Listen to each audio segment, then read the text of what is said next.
어떤지 볼게요. 인구는 증가하고 있습니다. 천천히지만 계속해서 꾸준히 증가하고 있는 국가고요.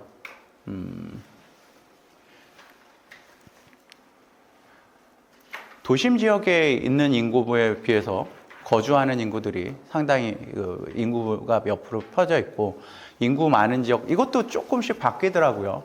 예전에 10년 전에 조사할 때는 시카고가 도시 3위였는데 지금 5위까지 밀린 것 같더라고요, 시카고도.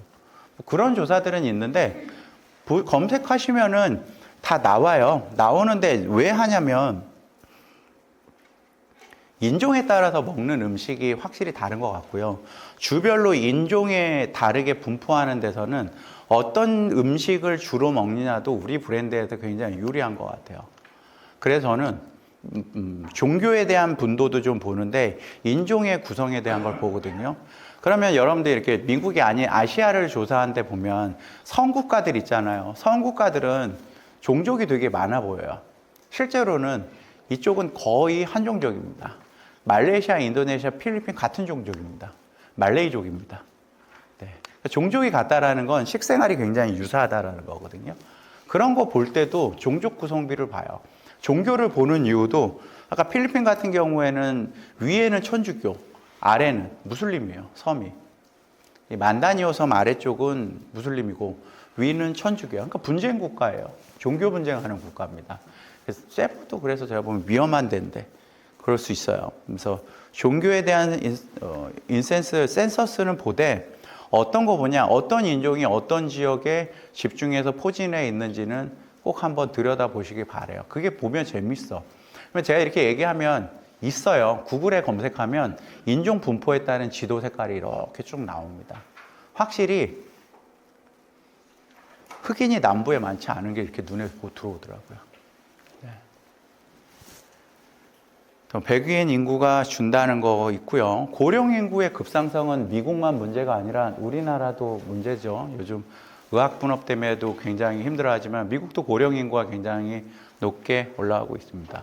실제로 미국에서 최근에 냉동기밥이 잘 된 것도 사회문화적으로 분석을 하면 노령 인구들이 많아지고 이 웰빙에 대한 것들을 계속해서 증가되고 있습니다. 근데 미국에서는 웰빙이라는 표현을 쓰진 않아요. 웰빙의 다른 말이면서 핫한 키워드로 자리 잡은 게 있어요. 한 10년째. 비건입니다. 예전에 10년 전에 웰빙이라고 단어를 썼고요. 지금 미국에서는 비건이라는 표현을 써요. 왜 그럴까요? 고령 인구가 많아지는데 식습관 변화시키기 위한 노력들을 상당히 많이 하고 있습니다. 대체육도 가장 빠르게 증가하고 있고 비건 2세대들이 지금은 중학교까지 갔으니까 자연스럽게 비건 세대들이 안착되어 있는 국가예요. 그러니까 육류 소비량이 빠르게 줄어들고 있고 대체육 소비량이 급등하고 있습니다. 이것도 어떻게 보면 푸드테크죠. 그러면 우리나라에서 비건 갖고 오면 될까요? 아직 안 됩니다. 우리는 아직 비건 1세대입니다. 지금 비건 세대들이 아이를 낳아서 그 아이들이 태어나자마자 비건이어야만 비건이 안착화가 됩니다. 그럼에도 불구하고 많은 대기업들은 비건 대체육들을 만들어내는 이유는 바뀔 겁니다. 이게 뭐 사회문화적 현상 중에서 하나인 ESG 얘기 많이 들어보셨죠? ESG 영향으로도 바뀌고 있는 것 중 하나이기 때문에 고령화되는 국가일수록 대체되는 윈도가 비건 쪽으로 가는 경향이 있고 흡수해야 될 단백질에 대해서는 대체 단백질을 많이 먹어요. 우리는 콩을 많이들 얘기하시지만 콩 말고 혹시 여러분들 사업하고 싶으면 얼마 전에 협회에서도 농림부 실장 와서 얘기했다 그러던데 쌀이에요. 쌀이 어떻게 대체 단백질이냐 그럴 수 있죠. 예, 쌀 눈이 단백질입니다. 쌀 눈을 가지고 만드시면 우유가 나옵니다. 예, 그거 만렙 커피에서 쓰고 있더라고요. 그래서 우리나라 그 380만 톤 정도의 쌀이 남아갖고 있으니까요. 연구하실 분들은 혹시라도 쌀눈에서 단백질 추출하면 우유보다 더 좋은 식물 단백질 추출할 수 있어요. 아무튼 미국은 비건에 대한 게 높아지고 있고요. 백인의 빈도가 높긴 있지만 히스패닉이 상당히 빠르게 증가하고 있고요. 동양 이주민들 3년 동안에 이주민이 가장 빠르게 증가하고 있는 는 누구냐면 중국인들이에요. 요즘 중국의 중산층들이 남미를 통해서 미국으로 미입국하는 인구가 어마어마하게 늘어나고 있어요. 근데 왜 중산층들이 미국으로 갈까요? 중국의 경제 성장이 안 되고 있으면. 근데 왜 중산층일까요? 미국에 가려면 중국 비자 갖고 못 들어갑니다. 14개 국가를 돌아야지만 미국의 남미까지 갑니다. 그리고 남미에서 넘어가야 됩니다. 그게 중산층이 아니면 미국에 못 갑니다. 사회문화에 대해서 요리, 음악, 미술 다 봐야 돼요. 그래서 대체적으로 조사한 걸 넣어놨는데 많이 안 바뀌어요. 제가 이제 많이 바뀌는 내용들은 조금씩 바꾸곤 있지만 그닥 별로 바뀌는 사회문화적인 현상은 없어요. 가끔 이제 어떤 일이 있냐면 그 흑인에 대한 처우 개선 문제를 통해서 아시아인들에 대한 문제, LA에서 사건 이후로 지금은 그닥 없는데 몇 년 전에 이제 동양 여성에 대한 사건들은 좀 늘어나긴 했었어요. 근데 그게 그때만 있는 게 아니라 항상 있었어요. 우리가 뉴스를 통해서 보기 때문에 그때가 심각한 것처럼 보이지만 동양인에 대한 편견은 여전히 있고요. 당연히 미국은 영어 국가입니다. 그리고 이제 지리적 현황에 따른 상권을 얘기를 해보면 서부, 중서부, 남부, 북동부로 크게 나눠서 제일 상권은 당연히 여기입니다. 노스 이스트입니다. 두 번째 상권은 웨스트일까요? 미드웨스트일까요? 이게 좀 분분해. 한국인들은 당연히 웨스트에 많지만 매장의 수를 검색해도 웨스트가 가장 많아요. 그러니까 많다라는 거랑 팔고 있는 금액대를 보면 매장 수 대비해서 보면 얘가 압도적으로 높아요. 매장 수는 여기가 많아요. 근데 가격 대비를 통해서 생산량 기준으로 보면 여기가 압도적이에요. 여기하고 여기를 놓고 본다면 이 좁은 곳에서 더 많은 매장들이 있다고 볼 수밖에 없거든요. 여기가 경쟁이 훨씬 치열합니다. 그냥 이쪽이 그 다음으로 매장 수는 여기가 1위에요. 미국 내에서. 여기하고 여기 좀 보면 여기는 공업이고 여기는 농업이에요. 어디가 많을까요? 당연히 여기가 많아요. 그래서 이렇게 가라는 거예요. 이렇게 가시라고. 투자 진출에 대한 고민에 대한 것도 주별로 다르니까 주별에 대한 특성을 조금 보시라고 이렇게 해놨습니다. 외식 소비 인구, 소비 지출이 굉장히 높아요. 지금도 외식에서 소비 지출이 상당히 높고, 베이비붐 세대들이 돈 쓰는 것도 미국에서 보면 상당히 높은 것 같고요. 소득 수준이 높고 가용 소비율이 상당히 높은 국가입니다.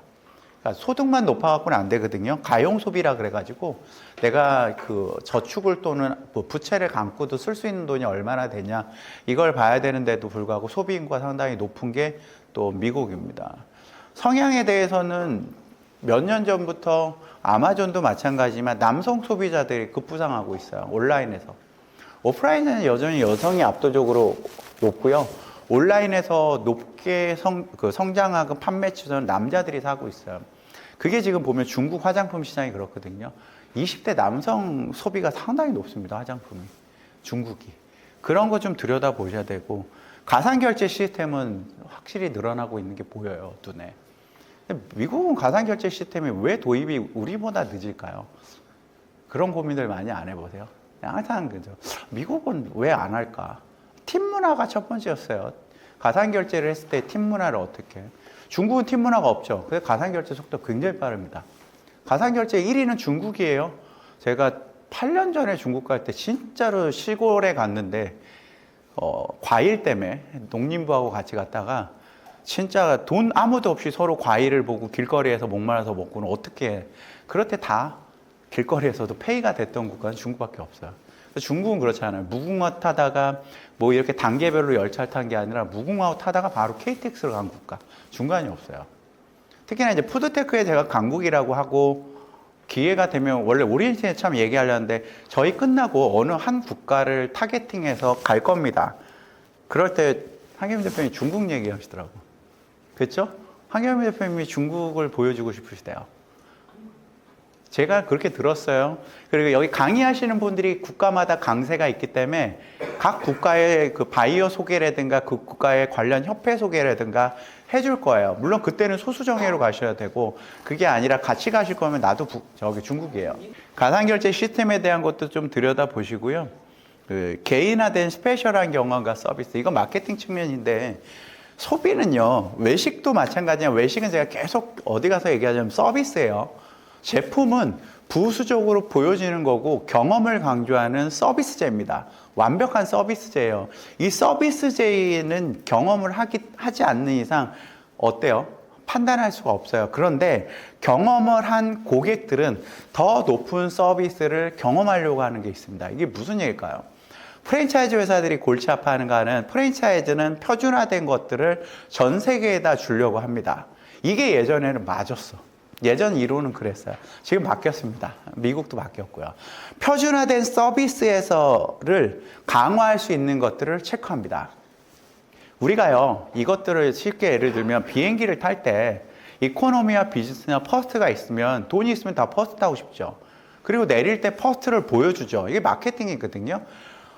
비행기를요, 이코노미 탔다가 퍼스트를 탄 사람이 있어서 돈이 많으면 그 사람 계속 퍼스트 탑니다. 호텔도 마찬가지예요. 뭐 모텔을 자다가 5성급의 호텔을 잔 사람이 있으면 어디를 여행 갈 때 5성에 자고 싶어요. 이게 서비스예요. 서비스는요, 높은 수준의 서비스를 경험한 사람들은 아래로 내려오려고 하지 않습니다. 그만큼 소비를 유지하기 위해서 노력합니다. 결국은 스타벅스가 성공한 이유 중에 그거 하나였어요. 서비스를 어떻게 고차원에서 올릴까? 그게 스페셜티에 대한 얘기고 개인별 경험에 따른 맞춤형 음료 제공이었어요. 그게 서비스였어요. 그래서 스타벅스는 뭐라고 합니까? 음료를 안 팔고 문화를 판다라는 개념을 끄집어내는 거거든요. 아니, 코스트를 가지고 음료를 판다면 코스트 이코로 프라이스가 되는 거는 밸류에이션을 높여야 할 수가 없어요. 근데 가치라는 밸류에이션을 여러분들이 만드는 거거든요. 프랜차이즈에서 가장 중요한 것 중에 하나가 그래서 이 스페셜한 경험과 서비스를 어떻게 주냐예요, 앞으로는. 그러니까 브랜드가 올드한 데들이 문제는 10년 됐는데 매장의 매출이 당연히 줄죠. 서비스는 그대로잖아요. 고객은 그 서비스 이상의 서비스를 원하는 거예요. 그래서 스타벅스가 어떻게 했습니까? 기다리지 않게 하려고 사이렌 오더를 개발한 것도 서비스의 한 차원 높여진 거예요. 그걸 우리나라 카피한 게 패스트 오더고. 패스 오더구나. 정확하면 패스 오더고. 바뀝니다. 그렇게 세상에. 자, 소비자들은 온라인을 통한 사업 방법도 채택하고 있고요. 편리성 추구, 건강에 대한 관심, 다양성 추구, 지역산 소비재 선호, 작은 크기 음식. 얘는 제가 어디를 조사해도 미국뿐만 아니라 유럽도 이렇게 나와요, 결과가. 이리로 넘어가지 말라는데 넘어갔네. 저거 얘기하시다가. 실제로 싱가포르도요, 제가 제일 많이 당한 게 저거였어요. 바이트 사이즈. 핑거푸드하고는 조금 다른 개념입니다. 근데 제가 보면 의미는 같아. 핑거푸드는 손으로 먹을 수 있으면. 영국에서 차 마실 때 나오는 건 전부 핑거푸드입니다. 젓가락, 숟가락, 포크 쓰시면 안 되는 핑거푸드예요. 그러면 바이트 사이즈라는 건 뭐냐면 서양인들은 칼을 주지 않는 이상 한 입에 먹는 거를 좋아합니다. 물어서 뜯고 내려놓는 거를 별로 좋아하지 않아요. 우리는 그렇지 않죠. 뭐 물어서 많으면 뜯어서 놓고 또 먹으면 되잖아. 그런 문화가 없어요. 서양 쪽은. 그래서 칼을 줄 거면 썰어 먹게 해주고 그게 아니면 바이트 사이즈를 좋아합니다. 바이트 사이즈에 먹게. 우리는 고기를 만약에 썰어서 주게 되면 기분이 나쁘다고 생각하겠지만 그렇지 않아요. 먹으면 편리성을 강조하면 바뀝니다. 그리고 이 부분이에요. 지역 산지. 로컬 푸드는 미국도 유럽도 마찬가지로 커지고 있고요. 한국도 이 로컬 푸드를 통한 브랜드 확산들이 계속 강화되고 있어요. 왜 그렇죠? 이것도 ESG에서 나온 건데 가까운 농산물을 사용함으로써 먼 거리나 수입산을 배제하고 지역 내에서 소비와 생산을 함께 하자는 문화적 운동입니다. 그래서 그 엣지 팩토리라는 단어도 여기서 나왔거든요. 공장을 프랜차이즈 회사들이 혹시라도 매장이 아니라 배달 음식 같은 거를 만들 경우에는 센트럴 키친을 사람이 가장 붐비는 장소가 아니라 배달 가능한 지역에만 놓는 방식이 미국이 먼저 했던 거예요. 그게 엣지 팩토리예요. 가장 신선한 원재료를 가지고 근거리까지만 공장을 여러 군데 짓는 게 아니라 한 군데 짓는 게 아니라 여러 군데 지음으로써 그 안에서 소비하게 하고 신선한 것들로 채워간다는 방식인데 미국도 그렇고 영국도 그렇고 프랑스도 그렇고 독일도 그렇고 저쪽 문화예요. 뭐 동양은 당연히 뭐 항상 신선한 것 같고요. 한류 동양을 이렇게 검토를 해보면 대장금 이후로는 최고조인 것 같아요. 대장금 지금 찍고 있는 거 아세요? 대장금 또 찍고 있습니다. 이영애가 나온 지 극비리에 찍고 있는데 대장금이 중동에서 할 때 방역률 할 때 90%대 시청률. 지금도 대장금은 중동에서 압도적입니다. 실제로 한류 열풍의 국가별로 확인을 해보면 드라마를 좋아하는 게 다 달라. 중국은 누구였을 것 같아요? 장나라였어요. 장나라. 우리나라는 장나라 모르겠는데 중국은 굉장히 장나라였고, 중국에서 성공하신 분들은 중국 드라마가 또 다를 때 명랑소녀, 성공기 그게 중국에서 대박 났고요. 대장금은 중동이었어요. 그래서 중동 사람들이 그때 뭐 허준도 좋아했었고, 한국이 사극을 그렇게 좋아하더라고요. 근데 사극에 나온 음식이 전통 한식 확률이 높잖아요. 중동 사람들이 좋아하는 게 전통 한식이에요. 그래서 병원들의 대학 병원들의 검사 받고 오시는 분들, 중동 사람들 보면 전부 한식 먹습니다. 병원에서. 다른 거 안 먹습니다. 네. 그런 거 보셔야 되고요. 한류 열풍이 얼마나 높은지 조사했어요. 작년인가. 글로벌 K팬 10명 중 9명은 한국 여행을 희망해. 왜? BTS 1위. 이렇게 나옵니다. 슬펐어요. 이 조사 결과에. 그래도 글로벌 K-팝 중에 오는 이유가 한국 음식이 좀 많이 나오길 원하였는데, 그러면 이게 또 안타까운 일이 뭐냐면 BTS 군대 갔다가 완전체 할 거예요. 문화적인 차원에서 보면 BTS 다음은 누구죠? 누가 있나요 지금? 네. 또 마지막의 연예인이 누굴까요? BTS 다음에. 그러니까 마지막으로 한류를 이끈다고 하는 거는 뉴진스예요. 뉴진스 이후에 없어요. 지금 글로벌로 나온 사람은. 나오긴 했는데 뉴진스만큼 인기는 없습니다. 그래서 많은 이쪽의 연예 관계자들은 한국의 K푸드는 K컬처나 K팝을 따라간다면 길게 봐서 5년 얘기를 해요. 5년. 왜냐하면 뉴진스 끝날 때쯤이고 BTS가 복귀하긴 하겠지만 예전만큼의 호황기는 안 올 거다라는 게 이쪽 분야의 관계자들 얘기예요.